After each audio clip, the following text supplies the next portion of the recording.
most painful thing I've ever had. Taylor's mom nuked his skin with what's that stuff called? Accutane. Accutane. He never had to deal with acne ever. I had crippling acne. I had socially debilitating acne. Okay. And I guess as a kid, when like 12, I didn't clean my ears well enough, and I got blackheads in my ears. Oof. And so she removed these blackheads with this instrument. It's got like a small metal loop on the end that looks like a dental instrument, and she's pushing it into my ear so hard that I think she's going to punch through and hit my brain. I'm like, I can still remember the pain from being 12 years old. And afterwards, they were like, clean your ears from now on. Dude, my ears are sparkling clean. You could eat a dinner out of my ear. Every time I take a shower now, I think back to that. And I get soap in there. I clean them bitches out. Wouldn't the blackheads just go away on their own if you gave it time, or no? They'll just grow and like make the pore like a blown out asshole eventually. Ooh. That's what happens. Like those of us who didn't get nuked, like I'll get these like cysts, these sebaceous cysts, and you'll pop it. Like there's one on my back that I get, and it'll get real bad, big, infected, and angry. And when I finally pop it, I can hear it pop. I usually have to get a girl to pop it for me, and it sounds like, I don't know, like crushing a grape back there. And there's a little bit it's like it like goes in stages almost as it like explodes. Wow. And so much nastiness and blood comes out, and I'll get alcohol and I'll clean it and I'll keep it.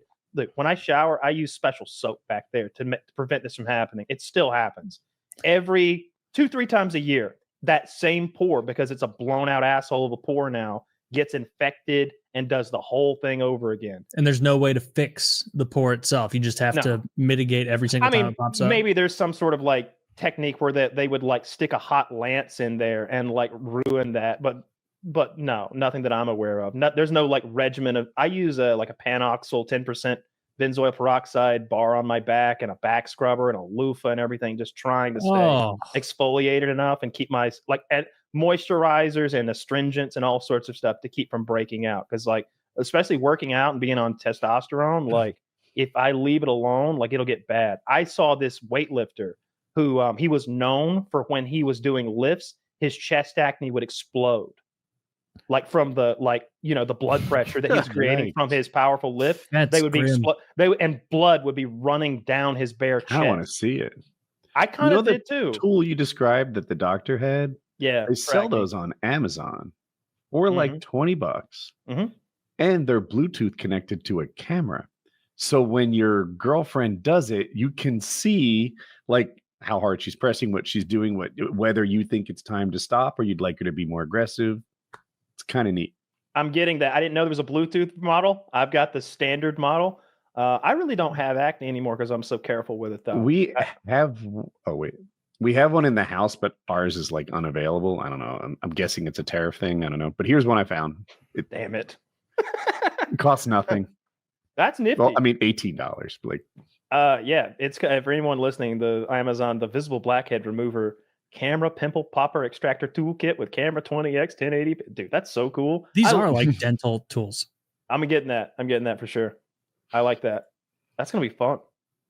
Oh my gosh. If anything, does it Bluetooth to my phone? Yes. Yeah, your phone is what the cat is. Oh, so I can do it to myself. I can look around in there and make sure that yeah. Yeah, if you couldn't see what you're working on. See, I don't like subjecting girls to the pimple popping. I do it as a last resort. And when I'm like, hey, you can say no here, but I have a pimple back there. Are you one of those girls who's like super into that, or is this gross to you? Let me know. And I've never known a girl who wasn't like, let me see it. Let me see it. They love it. It's sickening. I dated a girl who would like look for it on me to like do it and enjoyed it, and then would like show me videos of like, it's not nearly as bad as this one. And I'd be like, dude, this is fucking foul. Yeah, I feel the same way. I hate those popping videos, and I know they're big online somehow. But the idea of watching a pimple pop is vile, revolting. The worst one I ever had was like under here, like in my neck beard area when I was 19 years old. It started as an ingrown hair, like sort of like where you would put your finger to check your own pulse, right there, and it just got bigger and bigger, and I could like feel it through that loose, soft skin down there. That there's like an egg, like I can like rub it around like a marble. There's a marble in there basically, and like. And, you know, I'd try to pop it, of course. I'd be in the mirror for like 10 minutes and it's just getting, and like the skin's just tearing apart. Like it's not popping. Like I'm just crushing the skin, and the top layer of skin is getting blistered off from my efforts. And so then that makes a scab and gets infected. And then it turns a little green, and then it gets bigger. And I'm putting like cleansers on it. I'm sleeping with a sulfur like based clay mask like dotted on it, like just on it.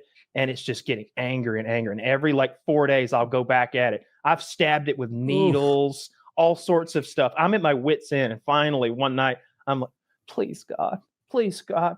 When it popped, it hit the mirror like a cum shot, and it was green. Green. Oh, God, green. I think I was close to like losing my life. I think it was about to like it was a serious infection. I was about to go septic. It was. Do they scar? Like if one gets that big, do you notice a mark later where it's like, oh, there's a little battle scar from that horrible infection? So, I haven't, for whatever reason. But I know I've seen people that had, especially you obviously see people with pockmarks, like Ray Liotta had that really bad pockmark face. I knew a guy whose shoulders looked like cratered, like the moon, from so much like continuous acne that just was never treated throughout his whole like teenhood. But I don't think I have any scarring whatsoever from the acne. It was never like, I would just have like 2 or 3 bad ones continuously. Like I would always have at least one that like I just had gotten rid of or was healing. I remember like when I was a teenager thinking like, holy shit, looking good today, nothing. Like it was rare. It'd be like once a month, there'd be a day when I wasn't broken out. I'm like, oh, we're looking good today. And then I'd wake up in the morning, corner of my mouth, like right here, some big fucking thing. And I'd be like, oh, we'll get it. We'll be careful. No, can't pop it. So now it's huge and red and angry. And it's just like, yep, let's head to school. Let's head to school. No one's going to notice or be mean about it. Or then like the cleansers I use would make my skin flake and get dry. And like now it's a whole now I have 2 skin conditions. If hypothetically currently smart Kyle became teenage Kyle again, do you think you'd be able to handle it, or it's just unsolvable? I think that I needed Accutane if I really wanted to solve it. And it wasn't that I was like covered in it again. It was just always like 2 or 3. And it persisted from the time I was 15 until I was 26 or 27. It was like that. And I was like to this day, I don't touch my face really because I don't want to put bacteria on my face. Like I have all these little things that I do, you know. It's I think it's just genetic. I just have oily skin. I didn't have bad acne, but if I did get a pimple, I would make it as bad as possible, you know, by attacking it, squeezing it, taking the head out of it, and then when it regrew, get back at it, make sure that it had as long a lifespan as possible because I was dumb. Whenever I got acne, it would be on the tip of my fucking nose, like right here, and I wouldn't get it anywhere else. It would always be right here, and I'd walk to school looking like fucking Rudolph. People would ask me what's wrong with me. I had one, and the worst is when someone was like, "What's that?" Like, dude, what are you doing? How do you not know what that is? It's a zit, dickhead. We're all 16. You know, like we're all experts on this. Like I've had a lot of like when I was a kid, there's like, you ever lay up at night and like remember like the embarrassing moments from when you were a kid and just like, oh. Then you go like, I swear to God, I have a Tourette's thing that I've fallen into where I'll say a horrible word to get it out of my head. Which one? You know. I'm not even kidding. It's not even a joke. I'll remember the time I was working as a cashier at Video Warehouse and that son of a bitch was like, looks like somebody popped you in the mouth. It's like, it's a fucking cold sore. I'm so self-conscious about it, dude. I'm so self-conscious about the fact that this looks like this and I have to be here working because I'm poor. I'm 17 and I need this money to move. I have to move. Yeah, teenage acne was awful. Although I only had to do it for a couple years, and then Accutane really nuked. It's to the point now that like maybe 3 weeks ago or so, I had my first ever bad experience with the Norelco One Blade, that great razor we all use that works fantastic. huge shout out. Sponsored, get just those. A great razor. Just a great razor. And I'd always used it. Just clean up my cheeks, throw the guard on, clean up everything else, get my neck. And I got an ingrown hair from it, like right in like the business part of the face, like here or so. Mm-hmm. And like the next morning I woke up and I'm very unaccustomed to like acne and stuff like that, or ingrown hairs. And I think because Accutane permanently shrinks the pores, maybe that makes it harder to get ingrown hairs. I don't know, but I like never had one. And I was like having a little, like a mini crisis internally where I was like, what the fuck is this? What the fuck? And I like tried to pop it. And I think it was an ingrown hair, not a zit. And so I was like in the mirror, like a fucking psych patient being like, there's the slightest of dark lines under the skin there. Is there? From this angle, there is. From this angle, there isn't. From this angle, there is. From this angle, there isn't. Is there? And I like popped it and got it furious. I had to like go to my girlfriend's family for like a family thing later that day. And I like got it to the point that I could see the tiniest little hair starting to come out. But I had what looked like a facial scratch. Like it was so red, it wasn't even like a zit. It was like blood. Like exactly what you said happened, where I kept trying to pop, but it was just ruining the top layer of skin. Yeah. And I was like looking at it like, how long did these take to go away? Like it's so satisfying when you remove the hair. You're like, oh, root cause removed. You know, this thing's gonna heal quick now. That is good. The thing about the green one from my neck, the ingrown hair was like 3 inches fucking long and coiled up on itself in there. That part was actually neat, like getting it out and like stripping the pus off of it and like being like, holy shit. And because it's like started fat, like a normal facial hair, but then like, some science happened, I guess. So then it's like this long, skinny version, like my immune system, I guess, has been eating the hair maybe.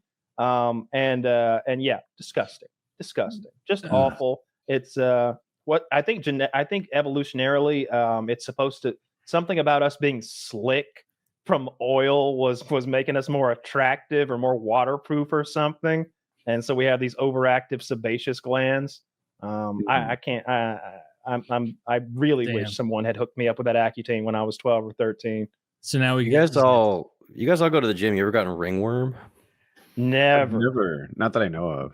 Yes, I got pretty bad ringworm like a year and a half ago. It started as like a little dot, and I was like, I don't know, I don't know what it is. Maybe it'll go away. Next day it was like 4 dots. I was like, all right, probably not a problem. Next day it was like right here. I don't know what it was. I assume you just pick it up from like a bench or something is what I was told, or maybe gay sex. I don't know, but started getting it. And then like day 5, it was like up on like my face. And I was like, oh shit, it was everywhere. So I had to go to the doctor, and they gave me this, like, it's like some kind of mushroom cream or something. You have to rub on yourself. So I'm like rubbing this shit on myself for 2 weeks. If I do go to the gym towards the end of it, I had to like dress like with like a fucking turtleneck so I wouldn't like get it anywhere, because you only spread it through contact. You have to like touch something with the spot. So I was like going to the gym dressed up like fucking like the guy Kenny from South Park. It was ridiculous, but it did eventually go away. And I got warts on my feet from the gym. That was a big one for sure. Ooh, is that is that HPV? I don't think. I hope not. Is it every kind That's of? That's what you get from walking in jism. Isn't every kind of wart? Well, in that case, I've got a lot of jizz on my feet because I've got like 3 on each foot. On the bottom, like where you were walking barefoot on things? The bottom. Were you showering at the gym without showering? No, I don't shower at the gym. I think it's from like sweat accumulating in my socks, I assume, but I don't really know. Interesting.